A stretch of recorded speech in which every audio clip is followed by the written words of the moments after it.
और राजस्थान के पूरे भूभाग में सबसे कम है वो पहाड़ी प्रदेश आता है, पहाड़ी एरिया अरावली पर्वतमाला। तो राइट आंसर आपका 1 नंबर इसका सही है। एक बार लाइक कर दो सारे के सारे। दूसरा कि जरगा पर्वत जो है वो राजस्थान के कौन से ज़िले में है?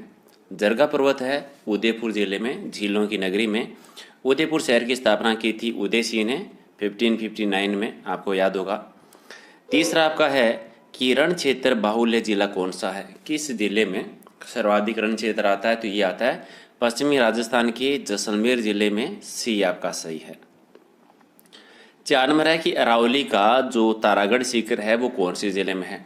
ये मध्य अरावली में आता है। मध्य अरावली का सर्वाधिक विस्तार अजमेर जिले में है, तो तारागढ़ है वो भी अजमेर जिले में है। सी आपका सही आंसर। अजमेर की स्थापना की थी अजय राज ने 1113 में। उन्होंने ही अजमेर को चौहानों की राजधानी भी बनाया था, याद है आपको शायद। चलिए 5 है कि राजस्थान के किस भौतिक प्रदेश का सर्वाधिक विस्तार है? सबसे ज़्यादा विस्तार है पश्चिमी मरुस्थल का, जो कि पूरे क्षेत्र में लगभग 2/3 भागों में है, यानी लगभग 61.11% में है ये। 6 है कि राजस्थान के किस क्षेत्र में कुंड और हल रेखा के अवशेष मिले हैं? कुंड और हल रेखा के अवशेष मिले कालीबंगा में। कालीबंगा जो है ये हनुमानगढ़ जिले में गगन नदी के किनारे पर है। इसकी खोज की थी अमलानंद घोष ने 1952-53 में। उससे भी पहले सबसे पहले इसको देखा था टेसी टोरी जो है उन्होंने देखा था। तो डी आपका राइट आंसर।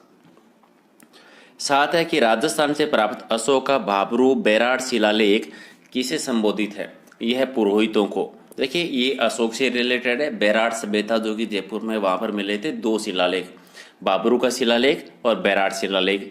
बाबरू का शिलालेख खोजा था कैप्टन बर्ट ने, और बैराट का शिलालेख खोजा था एसीएल कार्लाइल ने। एसीएल कार्लाइल कौन थे? वही थे जिन्होंने राजस्थान में सबसे पहले सर्वेक्षण की शुरुआत की थी 1871 में। क्वेश्चन नंबर 8 आपका है कि राजस्थान के में स्थित मत्स्य प्रदेश के एक राजा जिन्होंने महाभारत युद्ध में युधिष्ठिर की तरफ से लड़े थे और वीर गति को प्राप्त हुए थे, ये थे विराट राजा। जो विराट सभ्यता जिसको विराट नगर कहते हैं, वहाँ के राजा थे विराट, जिन्होंने भाग लिया था। 9 है कि राजस्थान के अधिकांश भाग पर गुप्त वंश का आधिपत्य स्थापित करने वाले शासक कौन थे? राजस्थान पर एक टाइम पर गुप्तों का शासन रहा था, और गुप्तों में जो अधिकार किया था गुप्त वंश के शासकों में वो थे चंद्रगुप्त द्वितीय। यहाँ से एक चीज़ याद रखनी है, भरतपुर में एक जगह है नो, जो कि पुरातात्विक स्थल है। यहाँ से गुप्त वंश के सिक्के मिलते हैं, और गुप्त वंश के सिक्कों में सबसे ज़्यादा मिले थे चंद्रगुप्त द्वितीय विक्रमादित्य की सिक्के सबसे ज़्यादा मिलते हैं वहाँ से। 10 है कि राजस्थान का वह स्थान जहाँ से पशुपालन के प्राचीनतम साक्ष्य मिले हैं। ये बागोर जिले से, बागोर सभ्यता आती है भीलवाड़ा जिले में, जो कि मध्य पाषाण काल का एक स्थल है। यहाँ से पशुपालन के और कृषि के प्राचीनतम साक्ष्य मिलते हैं। 11 नंबर है कि राजस्थान में गणराज्य व्यवस्था को सदा के लिए समाप्त है वो किसने किया था? ये किया था हुणों ने। हुणों ने भी राजस्थान में आक्रमण किया था, अगर आपको याद है। और यहाँ पे एक चीज़ और याद रखिए, एक हुण शासक थे मिहिरकुल, उन्होंने बेराट सभ्यता पे आक्रमण किया था, उसको विध्वंस कर दिया था बेराट सभ्यता को दशरथ शर्मा के अकॉर्डिंग। तो बी आपका राइट आंसर। 11 है कि महाजनपदों में राजस्थान में महाजनपद कौन कौन से हैं? मत्स्य जनपद भी था और अवंती जनपद भी था, दोनों ही सही है। तो ए बी आपके राइट आंसर, सी हो जाएगा सही आंसर। अगला एक राजस्थान में खेल जगत का सर्वोच्च सम्मान दिया जाता है। सबसे बड़ा सम्मान जो है वो है राजस्थान खेल रत्न अवार्ड है। तो डी आपका सही है। 15 नंबर, राजस्थान में लिम्बाराम खिलाड़ी हैं, इनका संबंध वो किस खेल से है? वो तीरंदाजी से रिलेटेड है। तो राइट आंसर आपका सी हो जाएगा।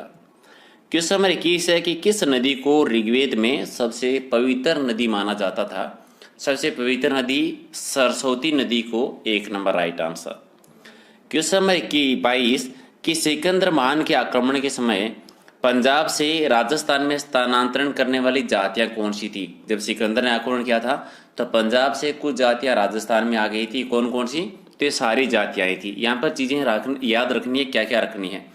सीवी जाति आई थी जिन्होंने सीवी जनपद था, सीवी जनपद की राजधानी थी नगरी, जिसको मध्यमिका कहते थे, ये चित्तौड़गढ़ में है, और नगरी से ही सीवी जनपद के सिक्के मिलते हैं।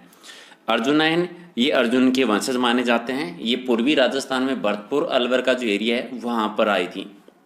योधे कहा जाता था गंगानगर हनुमानगढ़ को। तो गंगानगर हनुमानगढ़ जिले में ये थी। पहले वहां पर कुषाणों का शासन हुआ करता था, कुषाणों को इन्होंने ही राया था। और अगर आपको याद है, गंगानगर में एक सभ्यता है रंगमहल, जहाँ से कुषाणों के सिक्के मिले हैं, कनिष्क प्रथम के और द्वितीय के सिक्के मिलते हैं। मालव जो है ये आए थे जयपुर के आसपास के भूभाग में, यानी इनकी राजधानी थी नगर। नगर वर्तमान में टोंक में आता है, और नगर से और रेड सभ्यता जिसको टाटा नगर कहते हैं, ये भी टोंक में है, वहाँ से मालव जनपद के सिक्के मिलते हैं। तो ये जयपुर के आसपास के भूभाग में, जयपुर का, टोंक का, अजमेर की भूभाग है, वहाँ पर मालव जनपद था राजस्थान में। तो चारों को अलग अलग याद रखिए। 23 नंबर आपका है कि राजस्थान में खेलों के विकास के लिए नेहरू युवा केंद्र की शुरुआत कब हुई थी? नेहरू युवा केंद्र की शुरुआत हुई थी 14 नवंबर 1972 को। डी आपका सही है।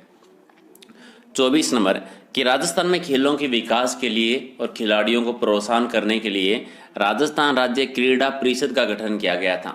और क्रीड़ा परिषद का गठन कब हुआ था? 1957 में किया गया था।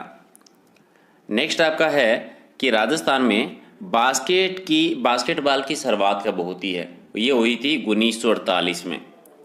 और अगला आपका है कि राजस्थान का राजकीय खेल बता दीजिए। अभी पढ़ा था बास्केटबॉल 1948 में शुरुआत होती है, तो डी आपका सही है। 27 है कि राजस्थान में खेल कूद का सामान है वो सबसे ज़्यादा कहाँ पर बनाया जाता है? खेल कूद की सामग्री बनती है हनुमानगढ़ जिले में। सी आपका राइट आंसर। 28 है कि राजस्थान में क्रिकेट की शुरुआत जो है, प्रारंभ है वो कौन से जिले से होती है? क्रिकेट की शुरुआत हुई थी अजमेर जिले से। 1 नंबर आपका सही है।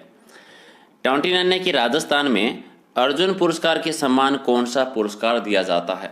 अर्जुन पुरस्कार के समान पुरस्कार दिया जाता है महाराणा प्रताप पुरस्कार। 1 नंबर आपका राइट आंसर। चले 30 नंबर कि राजस्थान में खेल रत्न पुरस्कार की स्थापना कब हुई थी? इसकी शुरुआत कब होती है?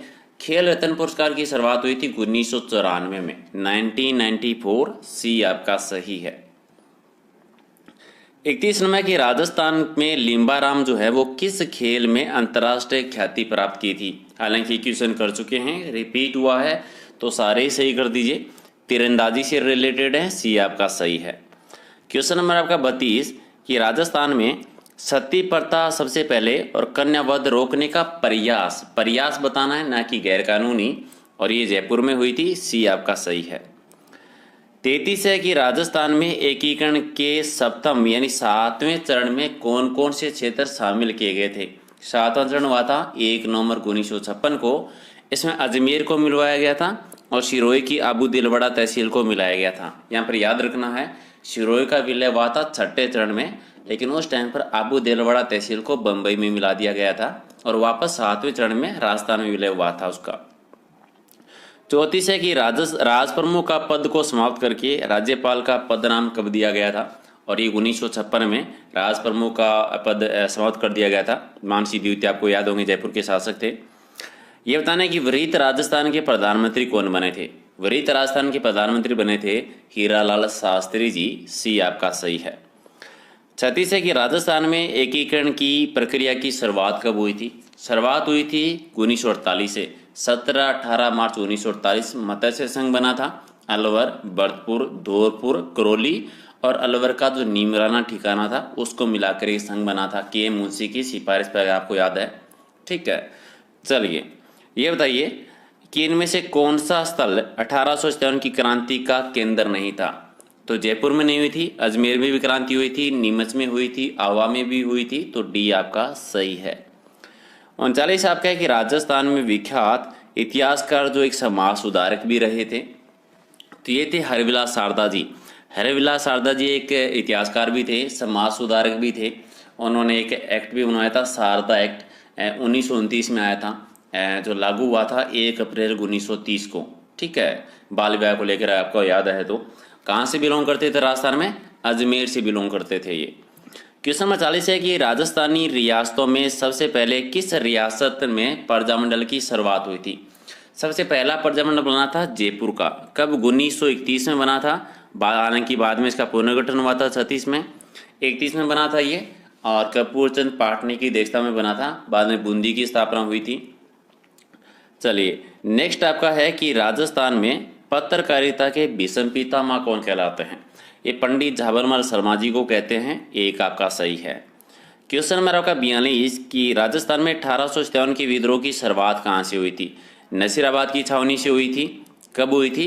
28 मई 1857 को, और बाद में 3 जून को नीमच में हुई थी। अगला है कि राजस्थान में राजनीतिक चेतना का सर्वप्रथम जन्म देने वाले कौन थे या जन्मदाता कौन है? यह अर्जुनलाल सेठी जी वर्धमान विद्यालय की स्थापना की थी और ये जयपुर से बिलोंग करते थे। 1 नंबर आपका सही है। अगला है कि कितने रजवाड़े और राज्यों को मिलाकर एकीकरण बना था? राजस्थान का एकीकरण हुआ था तो 19 रियासतें थी, 3 ठिकाने थे और 1 केंद्र शासित प्रदेश था। तो राइट आंसर आपका सी हो जाएगा। अगला है कि वर्धा में राजस्थान सेवा संघ की स्थापना कब हुई थी? वर्धा आता है महाराष्ट्र में, जहाँ पर विदेशी पत्रिका यूनियन मिलकर राजस्थान सेवा संघ की स्थापना की थी 1919 में। अगले ही साल 1920 में ये ट्रांसफर हो गया था अजमेर में, तो 1920 में ये आता है अजमेर में स्थापना हुई थी 1919 में। अगला है कि मेवाड़ प्रजामंडल की स्थापना किसने की थी? अगर आपको याद है हरिपुरा का अधिवेशन हुआ था 1938 में सुभाष चंद्र बोस की अध्यक्षता में, ठीक है। उसी अधिवेशन के बाद में नॉर्मली पहला जो प्रजामंडल बना था मेवाड़ प्रजामंडल ही बना था, ठीक है। मेवाड़ प्रजामंडल बना था 24 अप्रैल 1938 को और माणिक्यलाल वर्मा की अध्यक्षता में बना था। अगला है कि वीर भगत समाज की स्थापना किसने की थी? वीर भगत समाज की स्थापना की थी विजय सिंह पथिक ने। विजय सिंह पथिक जिनका मूल नाम था वो था भूप सिंह, ठीक है। किसान आंदोलन के जन्मदाता माने जाते हैं ये, और बिजोलिया किसान आंदोलन में भी उन्होंने भाग लिया था। ये उत्तर प्रदेश से थे, ये बुलंदशहर में इनका जन्म हुआ था। अगला आपका है कि स्वतंत्रता सेनानी और शहीद सागमल गोपा कहाँ के निवासी थे? सागमल गोपा जैसलमेर के थे। गोपा यानी गोपा परिवार जो है वो भाटी राजवंश के राजपुरोहित हुआ करते थे और अंतिम शासक थे भाटी राजवंश के जोहार सिंह, अगर आपको याद है अंतिम शासक रहे थे।